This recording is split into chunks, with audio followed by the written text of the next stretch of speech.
Hey guys, it's Angelina DeWeese. This is video number 8 of my video series From Cocaine to Carrots.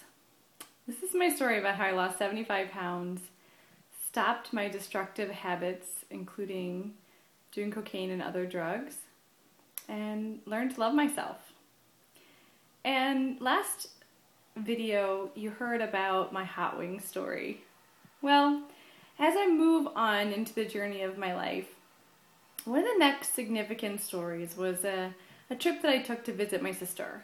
Now, my sister had moved, so we drove her there to move all of her belongings in, and I decided to take a bus home. Actually, I think she might have gotten me 2 tickets. So I get on the bus. I had never taken the bus before, and I am sitting next to a hunk of a man, right? I look over. He is 6'6", bulging muscles, beautiful black skin. I mean, black as I've ever seen. He was beautiful. He was kind of one of those model-like people who I had always dreamt of seeing in person, but I'd never seen them in person. So I'm sitting next to him and listening to my music, and he starts talking with me. He says, "Hey, how are you? What's your name?" So I told him my name, and we get into a conversation.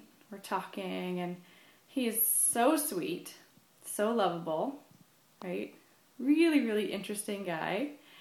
And he starts touching my knee and getting really close, and I'm thinking, not a good idea, not a good idea.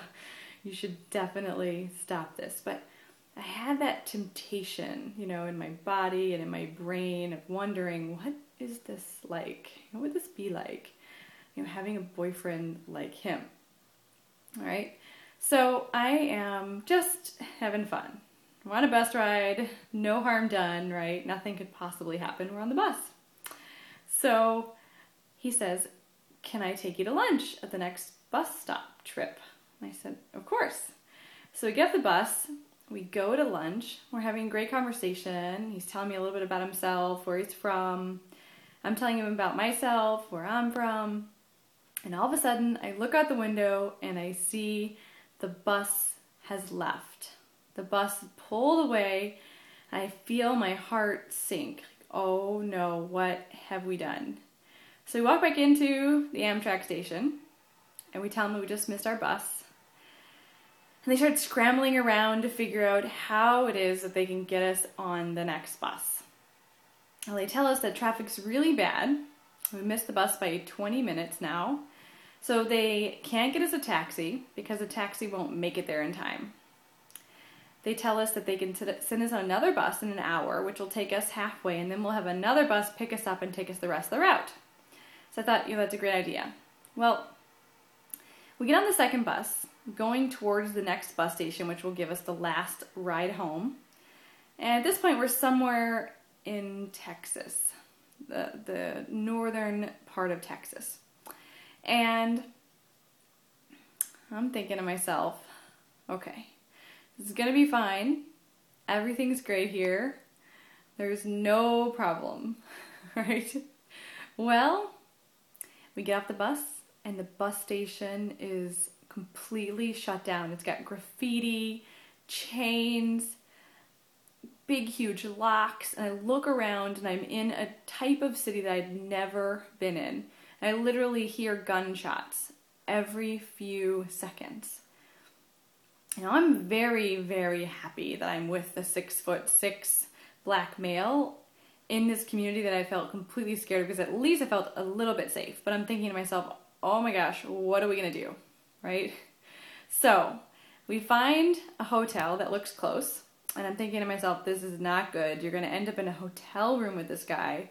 Now this is getting more scary. So I walk up and ask for a room with 2 double beds. And the gentleman, who was an Indian man, he said, "Are you okay?"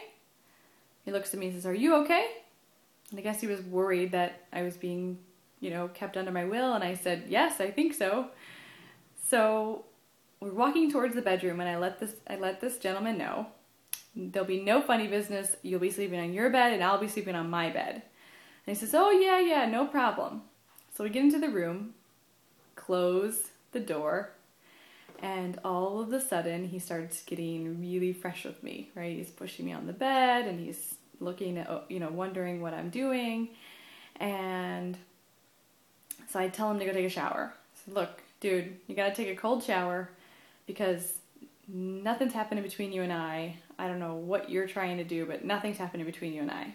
So he goes to take a cold shower and he comes out with his towel and he just drops his towel. I mean, this guy is huge, right? Huge guy. Huge you know what. And I'm thinking, oh Lord, this is crazy. So he comes over and I'm like pushing him away and I'm kind of kissing him just to appease him a little bit. And finally he falls asleep. Thank goodness. So I called my mother's friend, who happened to be very good at detective work and things like that, and I called and I did a little Morse code with her so she could figure out where I was and how to get me out of there. So she figured out where I was, what hotel. She called the highway patrol. They came, knocked down the door, and come to find out, as they're taking him out in handcuffs, I'm thinking, why are you taking him out in handcuffs? Nothing's happened. Nothing's wrong. Well, as they're taking him out in handcuffs, putting him in the police car, one of the police officers comes up to me and says, ma'am, do you know that you're in a hotel room with an ex-convict who just got out of prison, had been there for 27 years? And I couldn't believe it. Now, those of you who know me know that I'm very loving and sometimes can be a little naive. But in this case, this was a part of a time in my life where I was starting to get a little bit clearer about who I was and what I wanted, but I wasn't yet clear enough. I couldn't follow my intuition quite yet. Because I knew that something was probably wrong, but I didn't have the awareness to think things through, to figure out when to stop doing something. When is something potentially dangerous? Well, I ended up staying the rest of the night in the hotel room underneath the bed because the door wasn't sufficiently locked and the police officers left me there until my mother's friend could come to rescue me. And I remember all night long seeing shadows through the windows, hearing gunshots, and being very afraid for my life. And also afraid that I couldn't trust myself.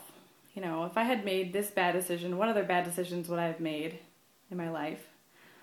And so when I start moving forward, I'm going to share with you a little bit about, the story of coming home, because that was a significant traumatic event as well, which had to do with my social situation.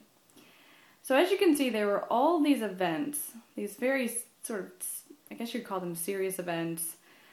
And one of the things that I realized in my life is that I had to figure out things the hard way. And so a lot of the stories you'll hear are pretty insane in some ways, and there was a lot of learning involved.